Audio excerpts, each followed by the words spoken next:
No, I'm tired already. I know, it's not even 8 o'clock yet. I could just drop dead. You can scream and shout with all your might. Good point. There's a lot of people out there who'd probably like it if I dropped dead.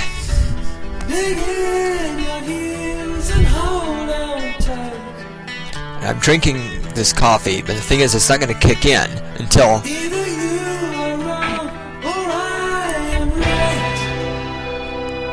Yeah, exactly. It's not going to... The coffee's not going to kick in until I'm ready to go to sleep tonight. Thank you.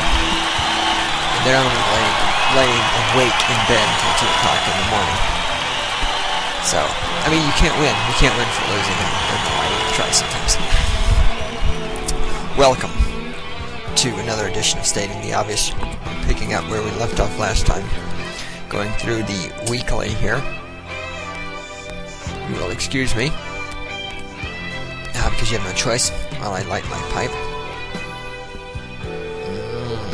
Cherry tobacco. The anti-tobacco Nazis are going crazy even at the moment.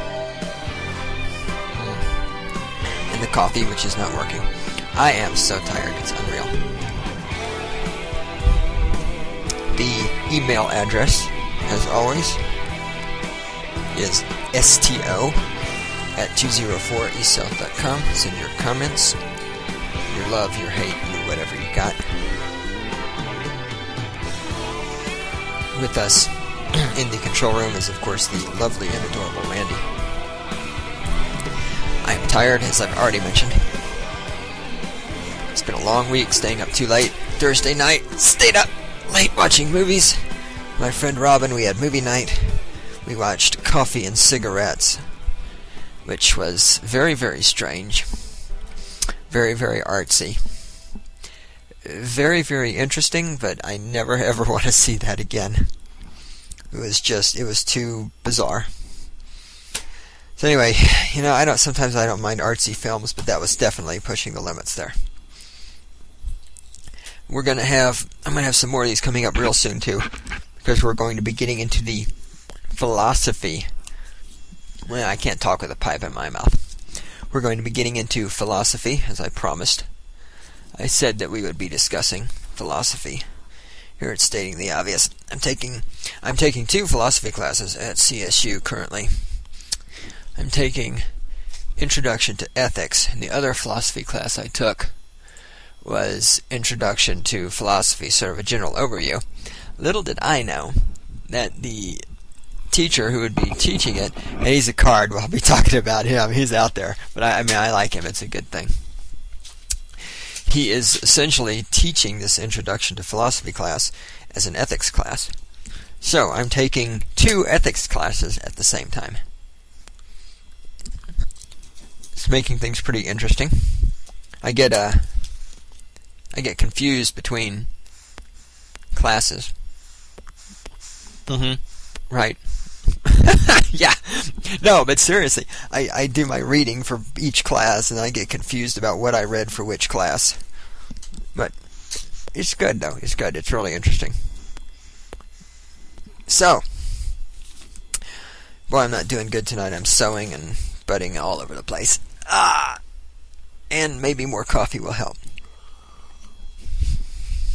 There was another one starting a sentence with the word and. Yes, I'm supposed to be speaking correctly when I do these things, but, you can't always get what you want.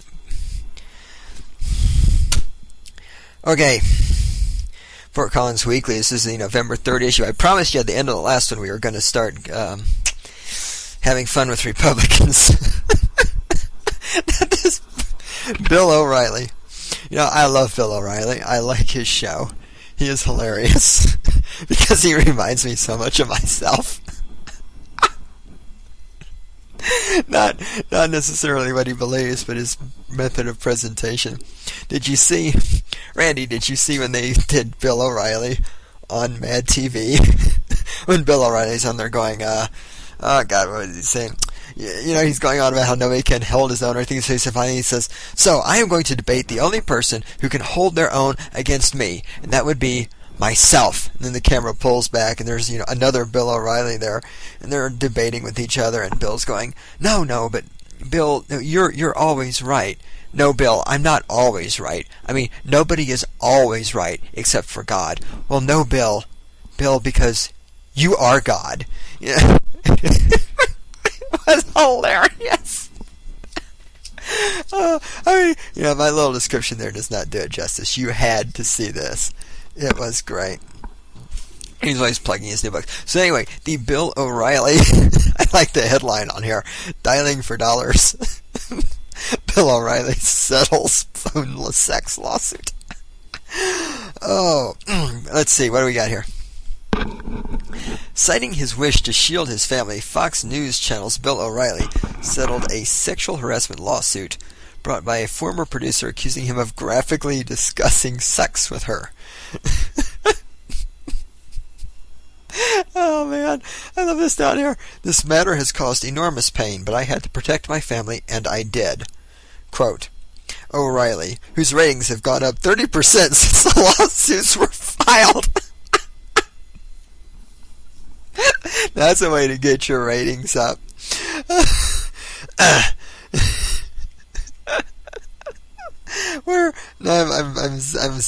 zapping ahead here. So you don't know, among the accusations made in the suit, McChrist and O'Reilly suggested during among the allegations made in the suit, McChrist said O'Reilly suggested during a phone conversation in August that she buy a vibrator and was clearly excited. Before hanging up, she said O'Reilly told her, "I appreciate the fun phone call."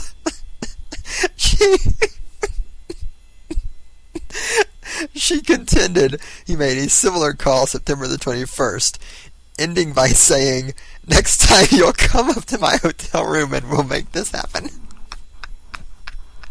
Now look, this is funny, but at the same time, see, this is,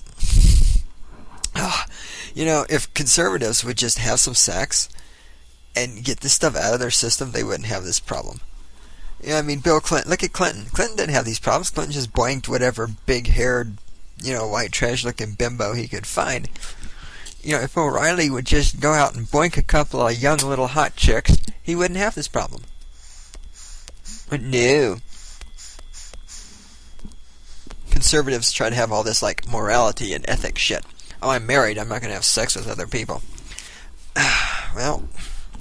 And when you get married and you try to engage in monogamy, what happens? You end up being a fucked up idiot like Bill O'Reilly. Talking to women on the telephone about vibrators. It's too funny. I'm sorry. I'm torn between, is it... What? No, I'm not going to say that. Thank you anyway, Randy. I'm torn between, is this like a crisis, or is this just funny? What I want to know is anybody going to market this? Is Bill O'Reilly going to come on there? I'm Bill O'Reilly, get my new book, How to Talk Dirty on the Telephone. Or what about this? What about the O'Reilly vibrator? Right, it could... The O'Reilly vibrator, it could be painted red, and it could slant to the right just slightly.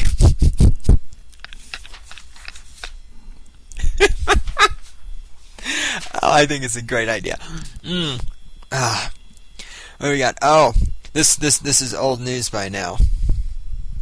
Of course, we had the Samantha Spady death from alcohol, and the immediate response was to ban alcohol at Hughes Stadium, which is the brain cramp, the football stadium here at CSU. So let me read this to you. The drinking has increased, says Campus Police Chief Dexter Yarborough. Hi, I'm Dexter. I'm the Chief of Police. That's it. Now, who's scared of a chief of police named Dexter? The drinking has increased, says Campus Police Chief Dexter Yarborough. In a story by the Associated Press, people are coming to the stadium more intoxicated than they were before. Yarborough horrified a university alcohol task force with stories of student behavior that he called atrocious.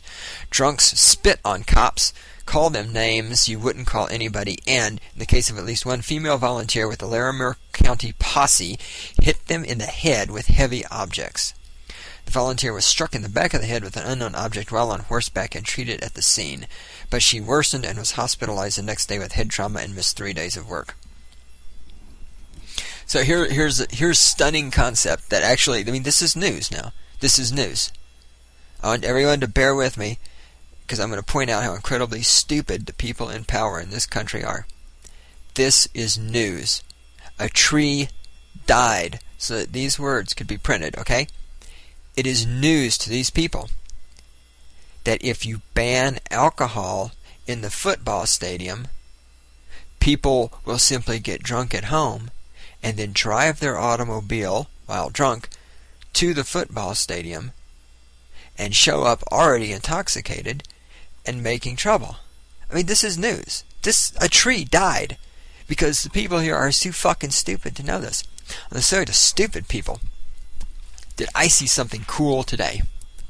So I'm walking down the street, coming back home from the library. This blue pickup goes cruising down a one-way street in the wrong direction, right into an intersection where the traffic's going back and forth, and got waxed by this little yellow car. And I mean, both of them were going fast. I mean, this pickup went in the air. I could not believe it. It wasn't like a huge pickup. It was a smaller pickup. So you're not talking like a super cab or anything. But I mean, still, this little car flipped that pickup into the air, and I mean, it landed upside down and it rolled, and I just said, whoa. And the people crawled out of it, and they looked like they weren't injured too bad. But I'm just thinking, God, that sure is a fucking expensive way to learn what the hell a one-way road is. If you stupid people out there would just try, I don't know, reading the street signs, that little sign that says one way. I mean, Jesus Christ, that's a lot. You're going to have to pay some medical bills. You're going to have to get that truck fixed or replaced. That's a lot of money, to figure out what the fuck a one-way road is. And the amazing thing is that most of you listening to this think the idiot who is driving that pickup should be allowed to vote. I can't figure out traffic signage, but I should be able to elect the President of the United States. Why? I'm a fucking idiot. I'm a fucking idiot, but I have rights. Okay.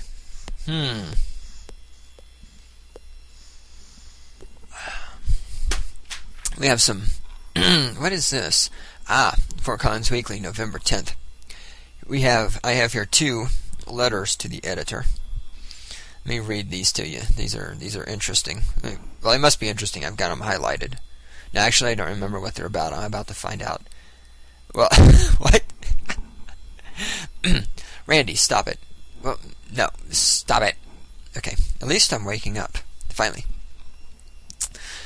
I begin.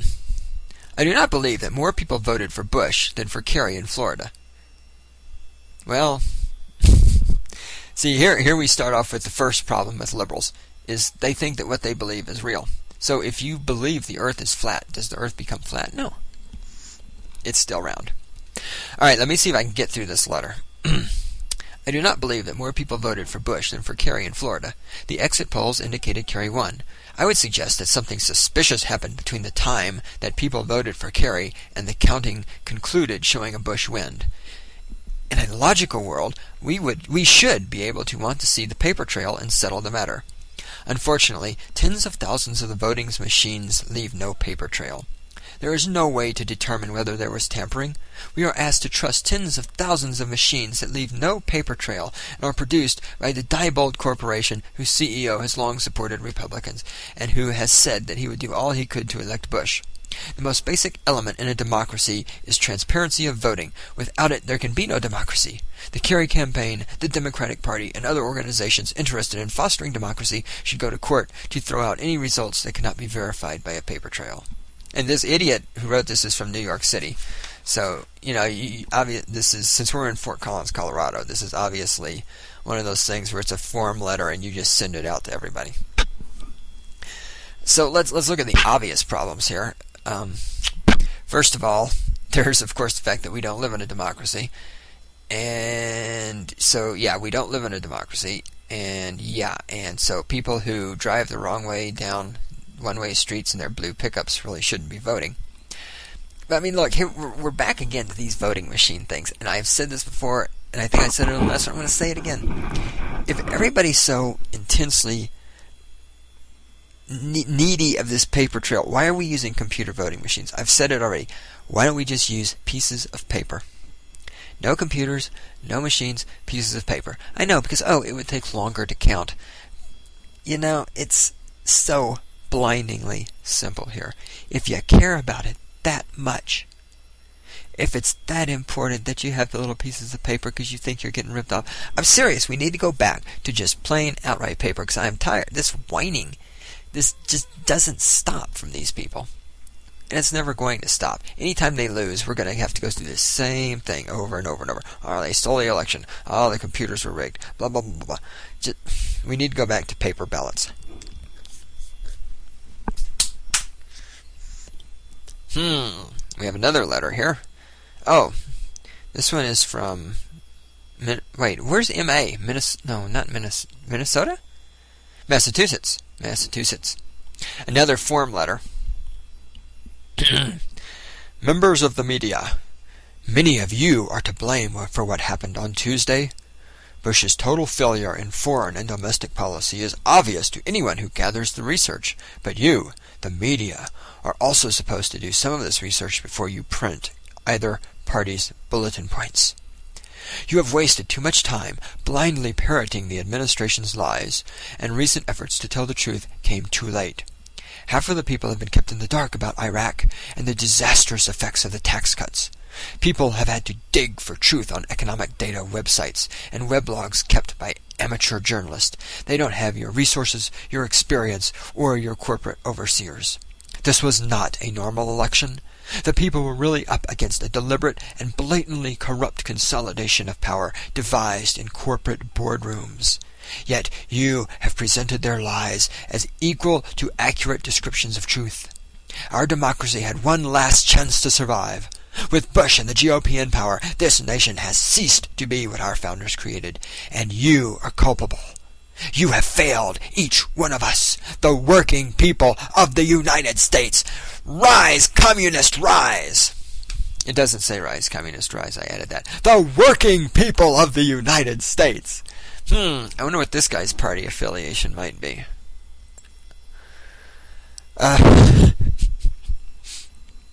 There's some good stuff here. Our democracy had one last chance to survive. With Bush and the GOP in power, the nation has ceased to be what our founders created. Okay, our country ceased to be what our founders created more than any place else when the tyrant Abraham Lincoln took power and put a bunch of journalists in jail for opposing his war and declared war on a bunch of states that legally seceded. And ended slavery in states that were no longer part of his country, while not ending slavery in the states that were actually still part of the Union, and implementing income taxes, and implementing the first draft in American history, and all the other nasty little things that cocksucker did. That is when the country, the nation, our founding fathers gave us, ceased to exist. People have to dig for truth on economic data websites and weblogs. Why is that dig? I mean, there's nothing wrong with people going out and looking for information. If you think you should be allowed to vote in an election, if you think you should be allowed to express your dumbass opinion about politics, then you need to go out and look for information. Yes. Wah. Blindly parroting the administration's lies. I don't know about that. I mean, the media... Of course, I don't watch that much of the media. I just watch when Dan Rather comes on TV and tries to pass off forged documents as real. But, I think that these wackos shouldn't be blaming the media. I mean, the media did their best. The media made it perfectly clear. I'm talking about the election. I thought I was going to stop talking about the election. I'll be finished talking about the election pretty soon. Once all of this kind of blows past, it won't be coming up anymore. I mean, the media did their very best to get George Bush out of office and to get John Kerry in office. I think blaming the media, of course, it's just typical liberal Democrat that they've got to blame somebody. And so it's going to be the media, it's going to be whatever. Blaming the media for this is hilarious. Here's some good... I covered one of these already. Here's some interesting quotes. Quote, "I hate computers. I don't even own one." Unquote. Now, this quote is from, it says here, Weld County Sheriff John Cook on an investigation into how an inmate used a jail computer to download bank account information on up to 1,000 county employees. Well, it makes me feel safer. Let's put the criminals in jail so they can use the computer. Interesting. To download information on employees. That's great. Now here's my favorite. I am so sure that I have covered this already, but I'm going to cover it again. You know why? Because it's so much fun. This is from John Ashcroft, our former Attorney General. Quote, "The underlying cause of crime in America is criminals." Unquote. Now, I know I've said this before, and I'm going to say it again. No, it's not. The underlying cause of crime in America is that the American government likes to make every goddamn thing that anybody might conceivably do illegal. I mean, yeah, it's one thing for things to be illegal, like rape, or murder, or stealing. But look at all the things we make illegal that are completely retarded and should not be illegal. Smoking marijuana, having anal sex, having homosexual sex, smoking in privately owned business. I mean, I don't have a list here, so I'm just pulling things off the top of my head. And right now, the top of my head is not functioning at 100%, which is why I'm going to stop. But, I mean, to sit here, I mean, look, the things that are illegal, and it's just getting worse and worse and worse. Department of Homeland Security is going to make everything illegal pretty soon. It's to protect us from terrorists. What is this nonsense? Oh, more election whining.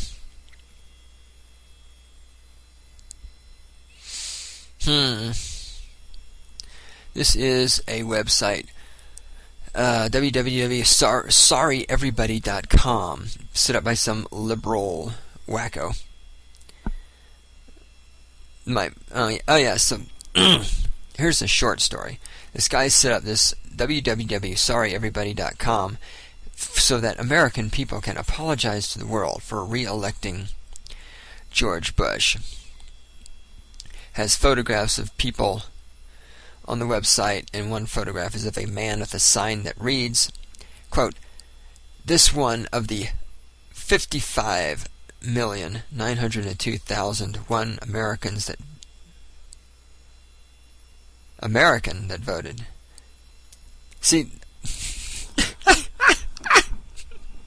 no, the reason I'm stumbling here is because I'm trying to read the sentence, but the grammar is not correct. So I'm gonna have to do this slowly because I can't read a grammatically incorrect sentence quickly. Okay, I'm gonna start over.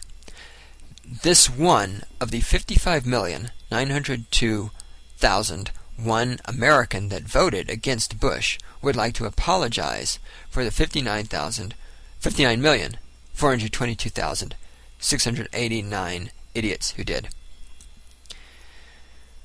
You know, maybe if you knew that it should be Americans that voted against Bush, not American that voted against Bush. I mean, maybe if you were literate, you probably voted for Bush and just didn't know it. It's like those people in Florida. But what's funny is a little further down here.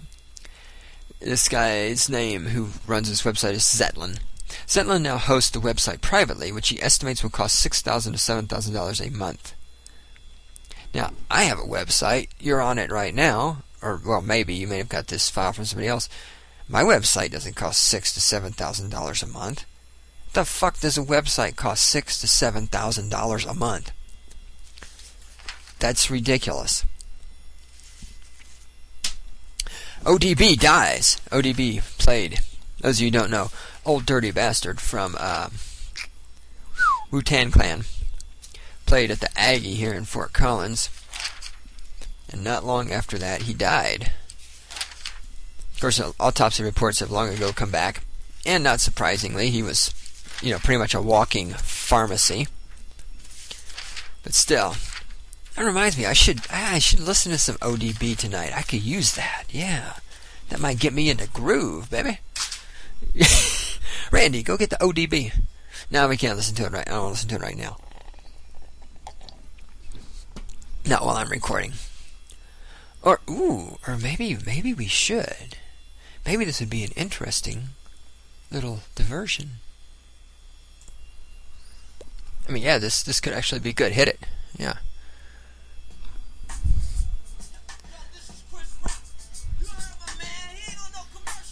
He ain't on no commercial shit.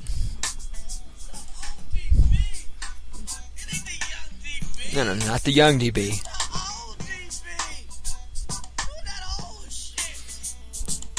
But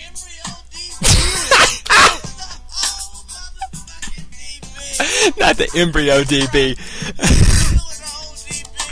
Oh, you gotta love it. You're in the wrong place. I hate that.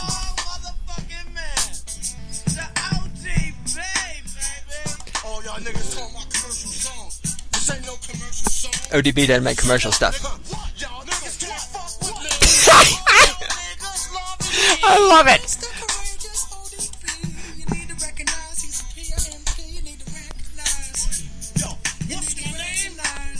All right. Shut the fuck up. All right, man. That's my boy ODB, man. Nobody else can make a lyric like "you need to shut the fuck up." That's an ODB lyric. I love it. So yeah, we'll be listening to ODB later tonight. We're having a informal memorial service.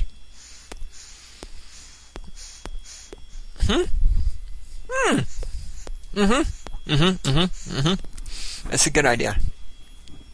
Randy was just making a point that whenever I do these things, I should probably announce the day that they're being recorded.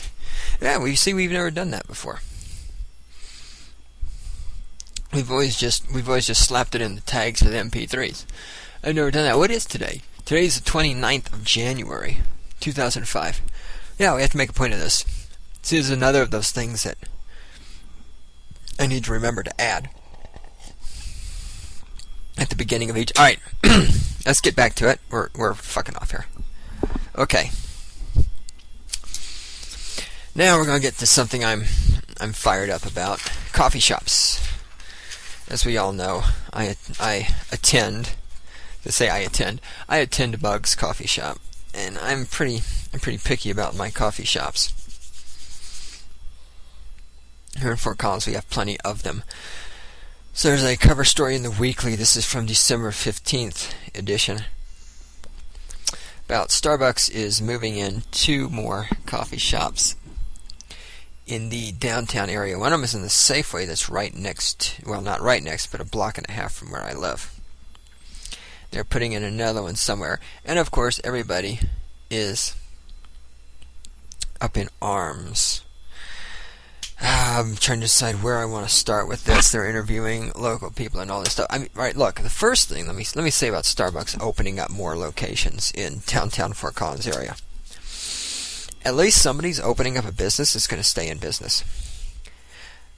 For those of you not from this area, of course, you would know this. Downtown Fort Collins generates a lot of traffic. There's a lot of stores down there.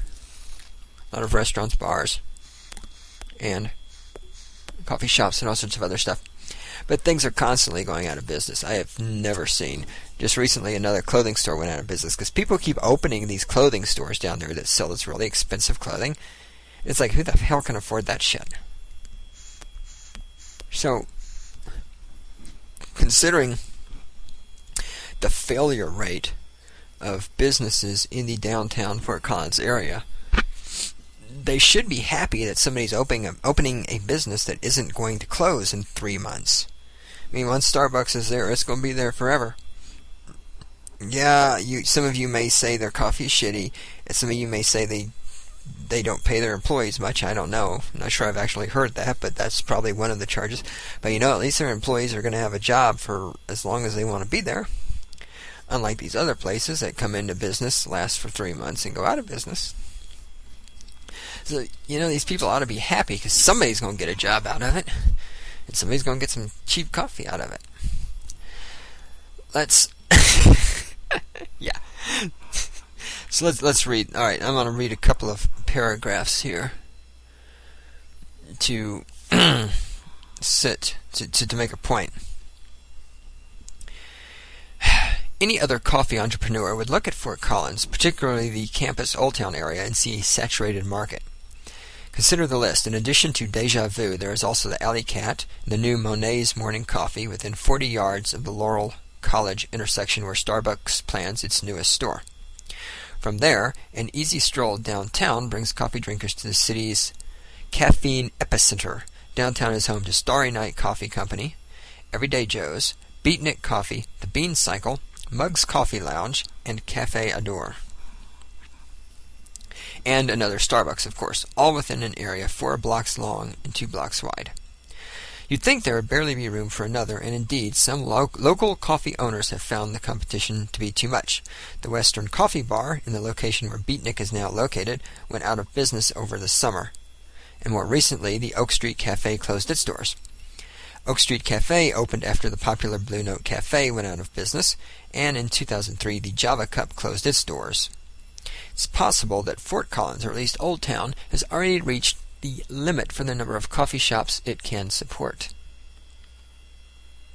I think it has more than it can support right now, says Mark Williams, the owner of the Alley Cat, the self-described laid-back cafe that's open 24 hours a day. That's fairly evident from people turning over and going out of business. I'm struggling, says Rob. I'm not sure how to pronounce this guy's name. Wojtowicz, Wojtowicz, the vice president of Starry Night. What it is that there are so darn many of them, they keep taking a piece of the pie. And later on, this Rob Wojtowicz is quoted as saying, I keep seeing people walk right by me with Starbucks cups, and God, that frustrates me. What I'm worried about is what happens to the mom and pops because Starbucks isn't locally owned. Now, let me take a drink of coffee here. And let me take a big swig of water because I'm going to need it. Because I'm about to go off. Now, let's take a look at some of the things here. We list these coffee shops that went out of business. The Western Coffee Bar. Now, the reason the Western went out of business is because they had a really crappy location. I'd run by there all the time because it's on my running route. There's never nobody in the place. Because it's on the wrong side of the street. It's next to nothing. It was in a bad place. Remember, real estate. Location. Oak Street Cafe. The Oak Street Cafe went out of business because it became known as a hangout for progressives. Progressives are, of course, Democrats, liberal Democrats, who are too stupid to know that they're liberal Democrats and think that they're progressives. Now, liberal Democrats don't believe in the free market, and they spend most of their money on drugs. And so, when your business pretty much caters to liberal Democrats, you can't expect to make a lot of money because they don't have a lot of money. They sit in there for hours and hours and hours and drink coffee and water and never buy anything. So that's why Oak Street Cafe went out of business. You have to, if you're going to run a business, you have to attract customers who actually have money. The interesting thing is, I noticed they didn't mention, and of course the Blue Note, I don't know why the Blue Note went out of business. I do know this, however, the Blue Note was like the drug connection. If you wanted any kind of drugs, you could go to the Blue Note. Somebody there would be able to hook you up. I used to hang out at the Blue Note, though. I mean, I liked it there. What I noticed is interesting is they did not mention Paris Coffee House. The Paris used to be where Adore is now. And the Paris was run out of business by its neighbors because the owners of Paris, well, first of all, Paris allowed smoking, which is, of course, a no-no. Second of all, Paris was the hangout for all the goth kids and the outsiders, the people that would not hang out at Starbucks, not because of their politics, but just because, see a lot of goths hanging out at Starbucks. Paris was the hangout for the real subculture of Fort Collins. So there'd be a lot of them there on Fridays and Saturday nights, and the owners occasionally let homeless kids or whatever, sleep there overnight and everything. And the neighbors of Paris Coffee House did not like this, and when Paris's lease renewal came up, they went to get their lease renewed and sign their paperwork. The people they leased the space from told them, bye-bye. Your neighbors have complained about you too much. We're not going to let you renew your lease. They got no warning. I mean, nothing. Just that day they found out about it. So I find it interesting that that's not mentioned in here, because there's a clear case of a popular coffee house that had been around for a long time being run out of business, not by the evil corporate giant Starbucks, but being run out of business by the cocksucking, motherfucking, white trash, racist, fucked up people who own the businesses around it, who simply don't like goth kids.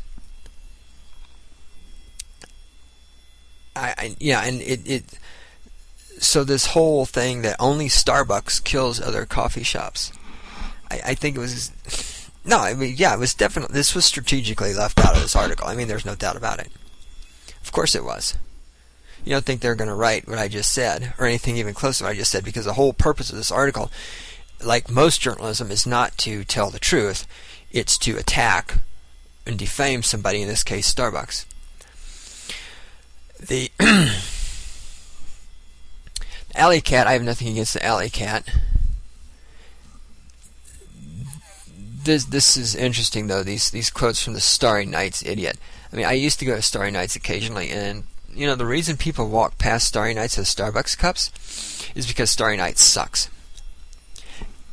There's... well, I'm trying to decide which way I want to attack this first. A good point was made later on, and I'll give credit. Somebody wrote in a letter to the Weekly and pointed this out. Say, if this idiot Rob is standing out there watching people walk by his store with Starbucks cups, and he doesn't know why they're not patronizing his store, then why doesn't he ask them? And it makes perfect sense. It's like, do some marketing research. Why don't you ask people why they'd rather go to Starbucks than come to your shitty little place? This makes perfect sense. If people are walking by your store with their Starbucks cups, why don't you ask them? Ask them why they don't want to come into Starry Night. There's a line in this article further down. Let me read this to you, because this and it's like, these people amaze me because the answer is right. And here's the actual quote from Rob. He says, quote, "How do I get those people to..." Oh, okay, let me go back and read the whole paragraph. Quote, "I go through a level of frustration," admits Rob, his eyes scanning passers-by on the sidewalk, looking for cups with that ubiquitous green logo. Quote, "How do I get those people to stop here? I don't know. The only thing I can do is encourage them to support the local guy." Unquote. No, it's not. The only thing you can do is called marketing research. Ask them. You're standing there, they walk past with a Starbucks cup. Ask them. There's a paragraph here that really explains everything. And it amazes me how they can write this in the newspaper, and yet the answer's right here in front of you in black and white. Nobody can figure it out. Let me read this to you. "Local ownership is more than just a popular buzz phrase to coffee shop owners. It's often the component that can make or break a business. After all, coffee is, by and large, just coffee. No one makes a living in the industry selling a cup at a time. They make their living by selling their coffee shop as an experience to those they hope will become lifelong customers. Like a favorite tavern or restaurant, coffee shops strive for a flavor that goes beyond that of their products. Encouraging repeat business is the key. Let me read this again slowly for the fucking stupid people. They make their living by selling their coffee shop as an experience. That's it, right there, folks. That's it. I mean, that's why I go to Mugs. That's why I hang out at Mugs, because of the experience. Because it's true. I mean, coffee is coffee. I can get some shitty-ass fucking crap drip coffee anywhere. I can get it right here at home for free. I'm going to go out. Why am I going to go out and pay $2 for something I can get at home for free, unless there's something else going on there? The experience. You know, Starry Nights, a suck-ass experience. That's why I don't go there. John's Blue Note, when it was open, good experience. Weird people, strange people would hang out there. Strange people. But they're interesting to talk to. The experience, man. Dude, man. The colors. Wow. Yeah, and the Starbucks experience. I really don't know what the Starbucks experience is. I've been to Starbucks a few times. I mean, I've bought stuff there and left, and I've actually hung out there a couple of times. I'm not sure what the Starbucks experience is supposed to be. To me, it's kind of bland and boring. But it's obviously it's better for some people than the Starry Night experience. I don't know. I mean, that's it. You need to sell your coffee shop as an experience. You need to get repeat customers. Until these people figure this out and respond. But see, and they're all Democrats. They don't believe in capitalism. They don't believe in the free market. They don't believe in market research, but they want people to come in and buy their product. This is why they're lost. No. Right, No, I mean, it wouldn't break my heart at all if, well, Starry Night, the people who own Starry Night, they opened another one down on the south side of town. It did go out of business after a while. I don't remember exactly why, but I do remember hearing about it. See, here's the letter. This is next week's weekly, December 22nd. I'm trying to think. Do I want to read? Yeah, I do. This is written by Jason L. Bowman. That's Jassen. Is that pronounced Jason? Jason L. Bowman of Fort Collins. I just want to read his letter here. This letter is in response to the article Trouble Brewing, December 15th. I find it disturbing that individuals, including business owners, seem to lack an understanding of how free enterprise and capitalism work. This is my comment. Isn't that exactly what I've just been sitting here saying? These people don't fucking understand how to run a business. And then they can't figure out why people take their business elsewhere. Okay, back to the letter.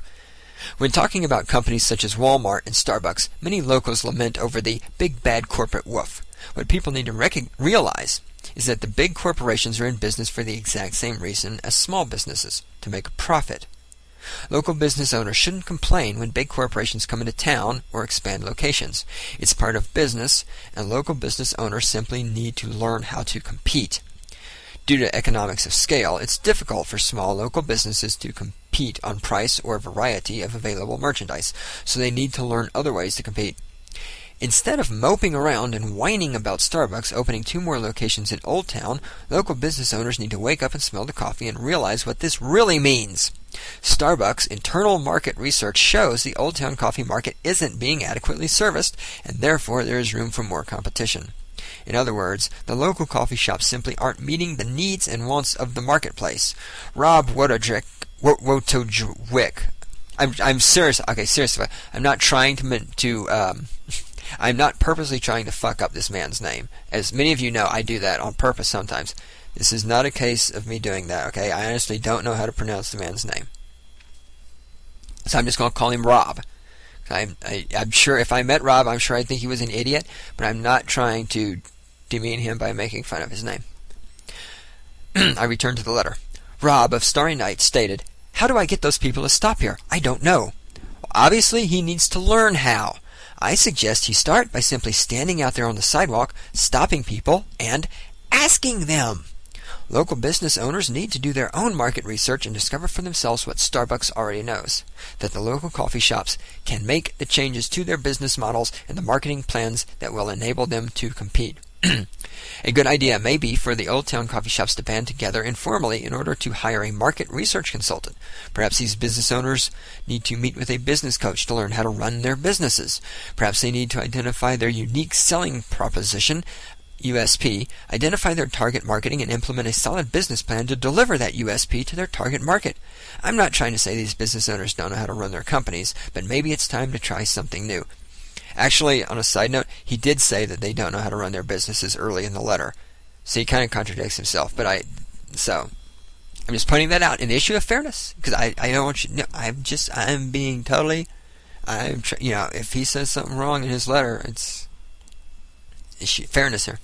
All right, as the old saying goes, doing the same things over and over and expecting business to improve is the definition of insanity. Trying something new and actually doing something to market your company is much better than going out of business. That was pretty coherent and to the point and an accurate representation of exactly what's going on here. I mean, that's what they need to do. The thing about, I think that makes an interesting point about if Starbucks didn't think the market was, obviously he makes the point, obviously Starbucks doesn't think the market is saturated, otherwise why would they open more stores? Yeah, and I've thought about that. I'm trying to decide if I completely agree with that or partially agree with that. I know I at least partially agree with that. I mean, you have to admit, Starbucks and other things like this, they do have a tendency to create business by moving in, undercutting, because as he said, small businesses can't compete price-wise. And that's my point, is that these other coffee shops have got to compete by creating the atmosphere, creating the experience. Like, as again, I go to Mugs because all the chicks who work there are highly cute and adorable, and because they have computers for use. Starbucks doesn't have that stuff, right? Cute chicks or computers. So, I mean, it's the environment that you've got to compete on. So, I'm inclined to agree that the coffee market's not saturated. Because, especially with CSU right here. So you've got this large this large number of students, many of whom are not 21, can't legally get into the bars. For them, coffee shops are their alternative to going to the bar and getting drunk and trying to get some dick or some pussy. They go to coffee shops and get caffeined up and look for dick or pussy. Thank God, because that's what I'm there for. Not the dick, but I'm there for the pussy. A few moments of honesty. So the local coffee shop owners just need to stop whining, is what it really amounts to. On the subject of college students and alcohol, the weekly started a cute little feature each week called Figures. 18,000, the number of Ace of Spades cards distributed around the campus of Colorado State University. The cards list signs of alcohol poisoning in an effort to educate students about the dangers of alcohol abuse. And I haven't got an article on this. This is just coming off the top of my head because I've read about it. It'll come up in the future too when I find the articles. The CSU Task Force on Alcohol has finished their little thing. And a number of their recommendations, this is of course because of Samantha Spady, the pretty little 19-year-old white girl that died, that everybody at CSU, including Penley, is pretending that they knew personally and trying to get their names in the newspaper by writing her death and using her like a whore. And, yeah. Alright, Randy, what was I about to say? Because my train of thought just totally derailed. Yeah, and then what did I say? Yeah. Spade. Oh, yeah, thank you. So the Alcohol Task Force has finished their deal, and a number of their recommendations are all about mandatory classes to teach incoming students the signs of alcohol poisoning, and this to teach students how to drink alcohol, and this to teach students the signs of alcohol poisoning, and more mandatory classes about alcohol poisoning. Yeah, I know I've said this before, but I'm just going to say it again, and then I'm going to move on. No, sir, I'm going to move on. If you're 19 years old and you still don't know that drinking 40 beers might kill you, you deserve to be dead. I mean, how can you get that far along in your life and not know? Maybe I'm just smarter than everybody else. Well, there's not a maybe, actually, it's a fact. I don't understand how these people can live this long and not know the signs and symptoms of alcohol poisoning. How can you live 19 years and not know that drinking 40 drinks will kill you? How do you live 19 years and not know that when people drink too much alcohol and start passing out and going unconscious, it's a bad thing? It just boggles my mind. I say the boggling mind. Look at this, I'm done. I'm out of material. I whipped through all of that. Well, I've got some newer ones, but I haven't had time to go through them yet. So I don't know if there's anything in them. But so we can hit this real fast if I can find it. No, I can't because it's not ready to go. How much, you know what? No, let's cut this short. Randy, play the music. Bump, bump, bump, bump, bump, play the music. Yeah, that's what I'm talking about. Yeah. Alright, so we're going to cruise. I think we're going to do philosophy next, so that's going to be good. We're not going to be, well, politics will come up. Politics always comes up. But we're primarily going to be discussing philosophy in the next one of these babies. So come back and see me then. Yeah, we'll put on some ODB.